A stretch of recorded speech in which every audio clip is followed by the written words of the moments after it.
For those of you who are paying attention, this is one of those videos that I did prior when my mic sounded like I was speaking to you through a Turtle Beach headset on Xbox 360. Preparing for a race day, or even a race weekend, can be a daunting task. What you should bring depends on a lot of things like what kind of race it is it going to be 10th scale or an 8th scale, how far away is it, so on and so forth. In this video I'm going to go over some things you'll need to do before race day. Before we begin however, I'd like to remind you to subscribe to the channel if you haven't already, and be sure to like the video as well. Without further delay, let's begin.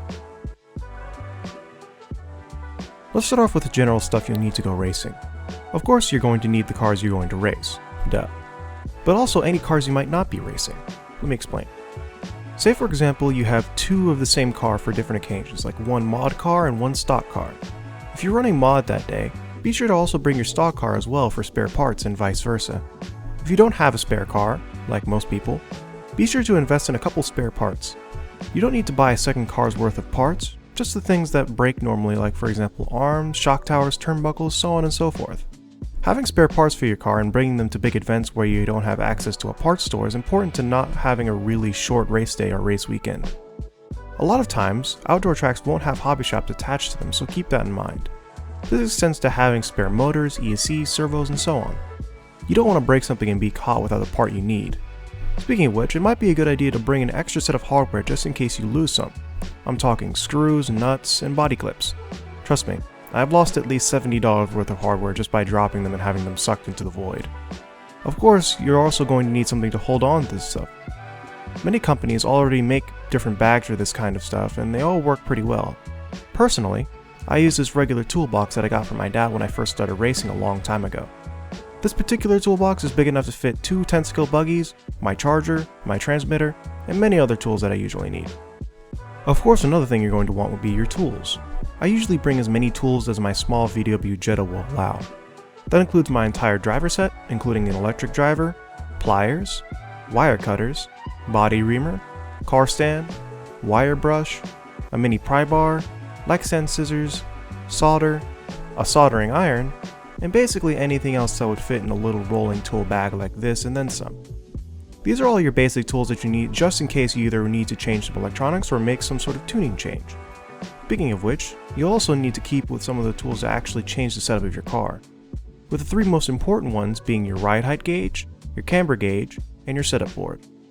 Your setup board doesn't even have to be one of these dummy expensive Huddy boards. It can be any flat surface you desire. A friend of mine simply uses a plank of wood and that works perfectly well. I just got the Huddy board because it looks cool. Anyway, like I said in one of my previous videos about tools you need in RC racing, setting your camber and ride height before every time you go out on the track is important to keeping your car feeling consistent and well planted.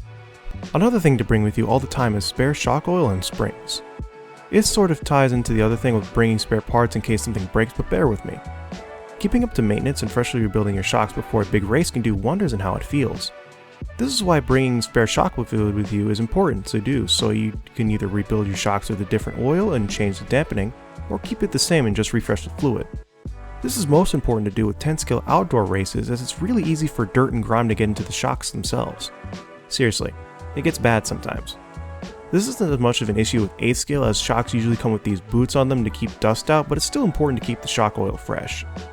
This also extends to differentials as well, both ball and gear diffs.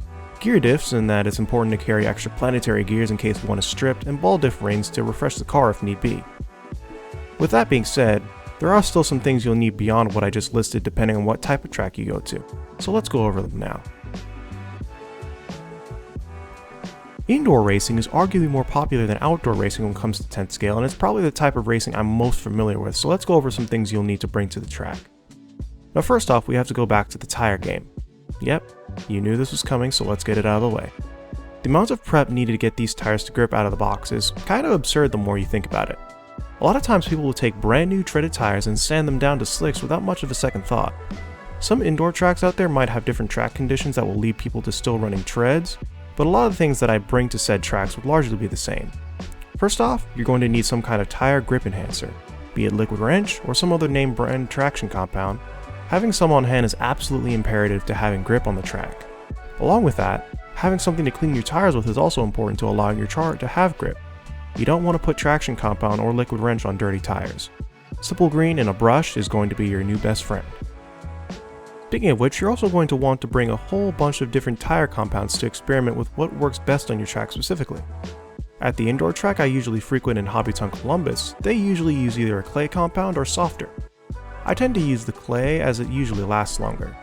Also, like I said before, people tend to break in their tires to make them more grippy. If you want to do this yourself, you're going to need a high-speed drill, a microfiber towel, some liquid wrench, and a sanding paddle. There's a very good video by Ryan Harris where he demonstrates how exactly to do this, and it's a very helpful guide.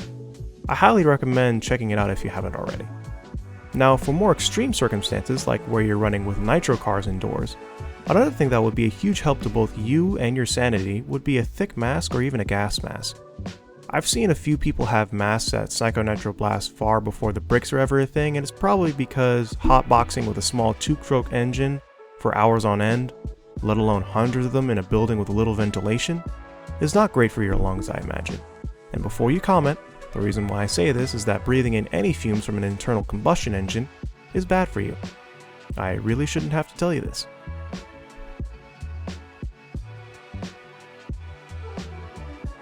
Now for outdoor racing, you're going to need a whole lot more. Now it's important to note that these things will also apply to indoor race tracks as well and under certain circumstances. I'll be using what I usually bring to Loganville RC Complex as an example. Let's start with the basics. Think of everything you'd bring to a picnic or a day out in the park or something along those lines. First off, you're going to need a pit table.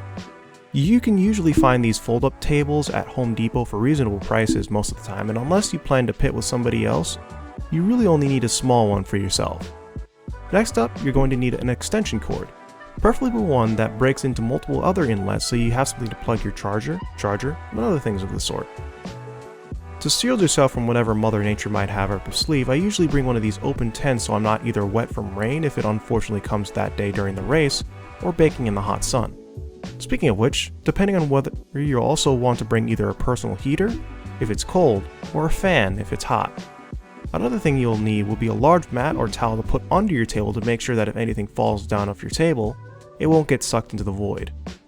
Next up, we once again have the business of tires, and for this we're going to have to discuss how an outdoor track evolves throughout the day.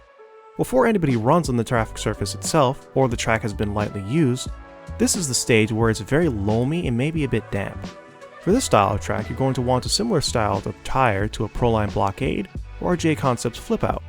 Once the track dries up a bit but still has that dusty and loose layer, then the venerable and well-known outdoor tire becomes more valuable, like the Proline Hole Shot and the J-Concepts Double Ds.